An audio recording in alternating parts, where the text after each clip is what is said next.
അഞ്ചാം ക്ലാസ് വരെ നമ്മുടെ അഞ്ചാം ക്ലാസ്സിൻ്റെ അവസാനത്തിലേക്ക് എത്തിയിട്ടുണ്ട് അല്ലേ. നമുക്കറിയാം ടെക്സ്റ്റ് ബുക്കൊക്കെ മാറിയതായിരുന്നു, നമ്മളാണ് പുതിയതായിട്ട് ടെക്സ്റ്റ് ബുക്ക് പഠിച്ചത്, നമ്മളാണ് ഇതുവരെ എക്സാംസ് ഒക്കെ എഴുതി വന്നത്. സോ നമുക്കുള്ള അവസാനത്തെ ആനുവൽ എക്സാമിൻ്റെ മുമ്പിലോട്ട് നമ്മൾ എത്തിയിട്ടുണ്ട് അല്ലേ. ഇനി നമുക്കറിയാം നമ്മൾ പലരും നന്നായിട്ട് വ്യക്തമായിട്ട് പഠിച്ചിട്ടുണ്ടായിരുന്നു ഇവിടെ ഓണം എക്സാമിനും അത് കഴിഞ്ഞ് വന്ന സെക്കൻഡ് ടൈം എക്സാമിനൊക്കെ. പക്ഷേ എവിടെയോ എന്തോ തകരാറ്, നമ്മൾ ഹാർഡ് വർക്ക് ചെയ്തു, പക്ഷേ നമ്മൾ എന്ത് ചെയ്തില്ല, സ്മാർട്ട് വർക്ക് ചെയ്തില്ല. അതായിരിക്കും മേ ബി എന്ത് സംഭവിച്ചത്, അവിടെ ഒരു മിസ്റ്റേക്ക് സംഭവിച്ചത്. അപ്പോൾ എൻ്റെ മാർക്ക് ഇങ്ങനെ എന്തുണ്ടാകാൻ പാടില്ല, ആ ഒരു മാർക്ക് പോലും പോകാൻ പാടില്ല. ഹാർഡ് വർക്ക് ചെയ്തവർക്കും ചെയ്യാത്തവർക്കും നമ്മളിന്ന് ചെയ്യുന്നത് എന്താണെന്നറിയോ, സ്മാർട്ട് വർക്കാണ്.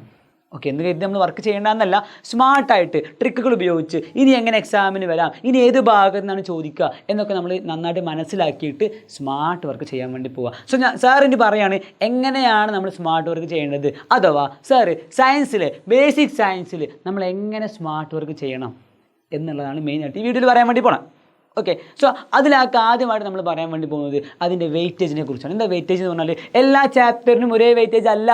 ഏത് എക്സാമിന്, ഇനി വരുന്ന ആനുവൽ എക്സാമിന് അല്ലേ, നമ്മൾ ഓണം എക്സാമിനും ക്രിസ്മസ് എക്സാമിനൊക്കെ നമ്മൾ ഓരോ കാര്യങ്ങൾ വെയിറ്റേജ് പറഞ്ഞിരുന്നു. ഇനി അതേപോലെ നമ്മൾ ആനുവൽ എക്സാമിനുള്ള വെയിറ്റേജ് ഇതാ പറയാൻ പോവാണ്. അപ്പോൾ ഏത് ചാപ്റ്റർ എവിടെ നമ്മൾ ആദ്യം പഠിക്കണം, ഏത് ചാപ്റ്റർ അവസാനം പഠിക്കണം എന്നുള്ളതാണ് പറയുന്നത്. അപ്പോൾ ഞാൻ ആദ്യമേ പറയാണ് ഒരു ചാപ്റ്റർ പോലും നമ്മൾ ഒഴിവാക്കരുത് അല്ലേ. നമുക്കെല്ലാം അറിയുന്ന ആളുകളാണ്, നമ്മൾ ഇതുവരെ പഠിച്ചു വന്ന ആളുകളാണ്. സോ ഒരു ചാപ്റ്റർ പോലും നമ്മൾ പഠിക്കാതെ പോകരുത്. പക്ഷേ ഏത് ആദ്യം പഠിക്കണം, ഏതിന് കൂടുതൽ പ്രാധാന്യം കൊടുക്കണം എന്നുള്ളത് നമുക്ക് അറിയണ്ടേ, അതാണ് സ്മാർട്ട് വർക്ക്. സോ എൻ്റെ മക്കളെ, നമുക്ക് 2 പാർട്ടാണ് ടെക്സ്റ്റ് ബുക്കുള്ളത് അല്ലേ. സോ 4 ചാപ്റ്റേഴ്സ് ഫസ്റ്റ് പാർട്ടിലും സെക്കൻഡ് പാർട്ടിലും 4 ചാപ്റ്റേഴ്സ്, അങ്ങനെ ടോട്ടൽ 8 ചാപ്റ്റേഴ്സാണ് നമുക്കുള്ളത് അല്ലേ. അതിൽ സാറി കാണിച്ച അവസാനത്തെ 3 ചാപ്റ്റർ, ഈ കാണിച്ച 3 ചാപ്റ്ററുകൾ നിങ്ങൾ വളരെ വളരെ പ്രാധാന്യത്തോടെ വ്യക്തമായിട്ട് പഠിക്കുക.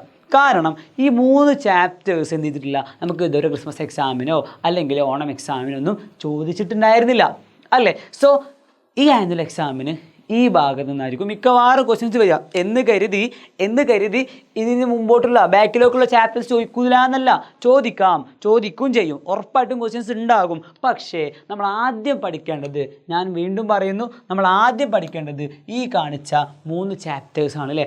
ഊർജ്ജ സ്രോതസ്സുകൾ അല്ലേ, പിന്നെയോ ഇന്ദ്രിയജാലം, നമ്മൾ എന്താ പറയുക, നമ്മുടെ കണ്ണ്, കാഴ്ച, കേൾവി, ത്വക്ക്, നാക്കിനെ കുറിച്ചൊക്കെ പഠിച്ച ചാപ്റ്റർ. പിന്നെയോ ജന്തുജാലങ്ങൾ എന്ന് പറയുന്ന അവസാനത്തെ ചാപ്റ്റർ മക്കൾ എന്ത് ചെയ്യണം, ഇമ്പോർട്ടൻസോടുകൂടി പഠിക്കുക. ഓക്കെ, അത് പഠിച്ചാൽ തന്നെ നമുക്ക് ഏകദേശം നല്ല മാർക്ക് സ്കോർ ചെയ്യാൻ പറ്റും. ഓക്കെ ആണോ. ശേഷം ഇനി ഈ കാണിച്ചിരിക്കുന്ന ചാപ്റ്റേഴ്സിൽ നിന്നോ അല്ലെങ്കിൽ കയ്യിൽ നിന്നൊരു ആകാശം എന്ന് പറയുന്ന ആ ചാപ്റ്ററിൽ നിന്നോ എന്ത് ചെയ്യാം, ക്വസ്റ്റ്യൻ ചോദിക്കാം. അത് വളരെ കുറഞ്ഞ ക്വസ്റ്റ്യൻസ് ഉണ്ടായിരിക്കുള്ളൂ, എന്നാലും നമ്മൾ അതും കൂടെ പഠിക്കുക. ഇത് 3 പഠിച്ച ശേഷം ഇങ്ങോട്ടേക്ക് 5ാമത്തെ ചാപ്റ്ററിലേക്ക് വരുന്നു അല്ലേ, 5ലേക്ക് വരുന്നു. 5 കഴിഞ്ഞാൽ നമ്മൾ ഇങ്ങോട്ടേക്ക് പോകുന്നു. 4, പിന്നെ 3, പിന്നെ 2, പിന്നെ 1, അങ്ങനെ പുറകിലേക്ക് പഠിച്ചു പോവുക. എന്നാൽ എന്താ കാര്യമുള്ളത്, നമുക്ക് നല്ല മാർക്ക് സ്കോർ ചെയ്യാൻ പറ്റും. ഓക്കെ അല്ലേ. സോ ഇനി ആരും എന്ത് ചെയ്യരുത്, സാറേ ഇനി ഞാൻ പഠിച്ചില്ലല്ലോ, ഇനി ഞാൻ ഇത്രയും കാലം എനിക്ക് നല്ല മാർക്ക് കിട്ടിയില്ലല്ലോ, ഇനിയിപ്പോൾ ഞാൻ പഠിച്ചിട്ട് കാര്യമുണ്ടോ എന്ന് ചിന്തിക്കേണ്ട.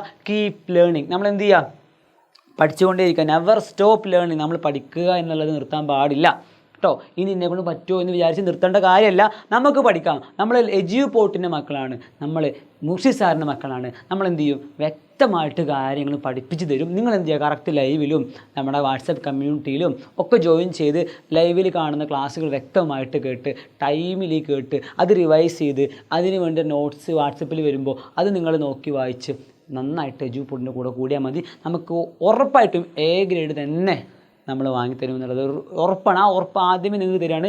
നിങ്ങൾ ചെയ്യേണ്ട ഒറ്റ കാര്യം, കറക്റ്റായിട്ട് ലൈവിൽ അറ്റൻഡ് ചെയ്യുക, നമ്മൾ പറയുന്ന പോലെ കാര്യങ്ങൾ കേൾക്കാം.